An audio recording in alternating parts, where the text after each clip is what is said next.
UFC 258 Usman vs. Burns took place Saturday, February 13th at the UFC Apex in Las Vegas. In the main event, you have former teammates ready to collide when champion Kamaru Usman looks to continue his dominance in the welterweight division by ending the momentum of Gilbert Burns.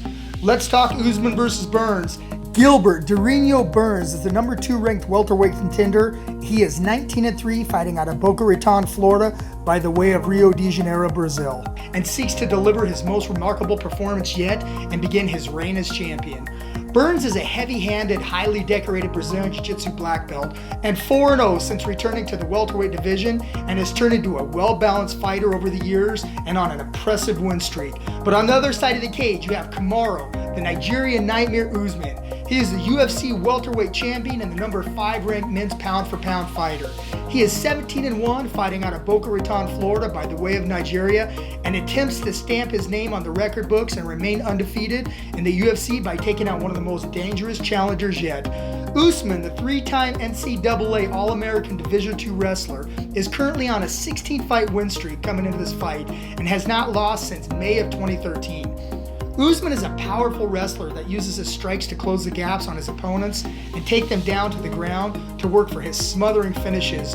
But as of late, he has really developed his striking game, and I can't wait. And here's how it went down. The bell rang and Burns came out guns a-blazing, and very early on had Usman hurt with a big right hand. Burns was doing a good job early in the fight, walking Usman down and keeping control, and keeping the fight in the center of the octagon, not letting Usman press him against the cage where he's so dangerous, and Burns seemed to have the power advantage early.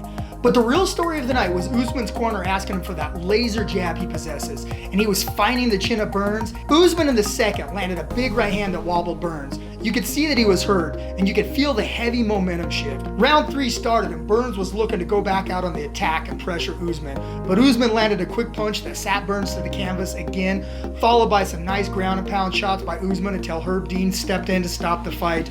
Kamaru Usman defeats Gilbert Burns via TKO to retain the welterweight title and earns a $50,000 performance of the night bonus. Alright, here's my final thoughts. I want to start off by saying you really have to appreciate 2 gladiators in their prime facing off.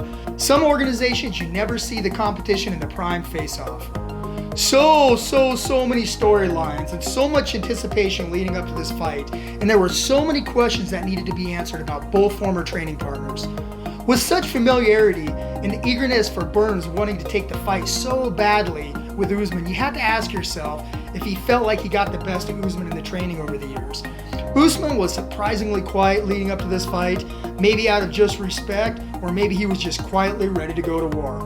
Well, we got our answer. Usman showed he was the better fighter after being badly hurt in the first round and showing incredible composure coming back to secure the win. Champions win, that's bottom line, and tonight Usman showed that he was the better fighter. Quick shout out to both fighters who were friends leading up to this fight and showed you can compete without trash talking, and both showed pure class. Burns is still a young talent. He will continue to mature, and he will be a problem for most of the welterweight division, but tonight still goes to Kamaru Usman.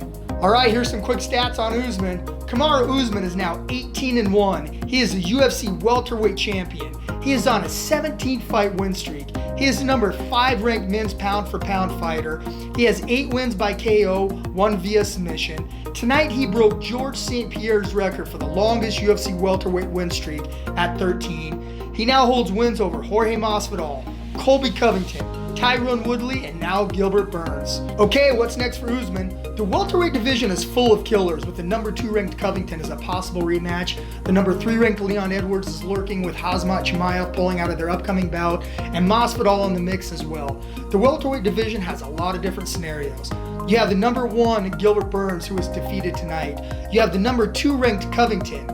He has won an impressive 8 out of 9 fights, with the only loss to Usman in 2019, and looked as good as ever with his destruction of Tyron Woodley in 2020. You have the number 3 ranked Leon Edwards. Well, with Khamzat Chimaev upcoming bout scrap, the UFC is looking for a replacement with Edwards. Edwards is on a current 8-fight win streak and looking to make that 9. There are a lot of variables here, with possible talks of Covington stepping in late notice to face off against Edwards. So there are a lot of moving parts here, and things could change quickly. During the post-fight interview, Usman called out the number 4 ranked Jorge Masvidal, and Usman said he was running his mouth and Masvidal should come in with a full training camp, so there was no excuses. This could be interesting. The only reason he took that fight on Fight Island is because it was a built-in excuse. He was training the whole time. But he said, oh, I only had 6 days notice, so that's why that went that way. Well, guess what? I'll give you a whole training camp, and this time I will stop him. I promise you. That's why I was disappointed in myself that last fight, because I know I could stop him. But with all the circumstances that took place, I just went out there and dominated him from start to finish. So this time I will stop him if he wants to step up. But I guarantee you he doesn't want to. He's going to be quiet. I would say Usman will probably be facing Colby next, or a rematch with Masvidal with a full training camp. I believe we see Covington versus Usman too, who are former training partners and best friends gone bad, so the storyline is already written and it would be a mega fight with bad blood. There are a few different fights that make sense. Guys, let me know your thoughts on what you thought of Usman's performance tonight and who you think he should fight next. We'd love to see your comments. Just want to give a big shout out to all of our loyal fans. We appreciate the support. Don't forget to smash that like button. This is Jay Catton with MMA Weekly's The Lowdown Breakdown. See you next time.